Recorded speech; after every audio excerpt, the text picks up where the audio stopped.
think we have a slightly schizophrenic debate on this because we're all horrified this week by what we've heard, and yet just 2 or 3 weeks ago, in the wake of the Woolwich murders, a lot of people were screaming and shouting, saying, look, the security services knew who these guys were, why wasn't more done? So it is about, and several of the panel have said this, it is about balance. However,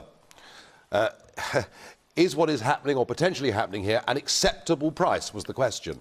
And I think when the Americans launched the war on terror under George Bush, they've gone so far down a road where, frankly, in America, they've now launched a war on liberty and freedom, and it applies not just to surveillance, it applies to a plea bargaining system where if the state says you're guilty, you have almost no choice but to plea bargain guilty. And so I would say this, Leslie's right, these are big American companies, and users have got to be aware that if they're going through American internet service providers, their stuff is not safe. I hope we do get some alternatives out of it, and I really do not want us to go down the route where we allow the liberty of millions of people in this country to be destroyed because we're following the Americans who've frankly gone completely over the top. But how do you prevent it if you've got Facebook, if that's where you're working on Facebook? How do you prevent it? I think people have to be cautious.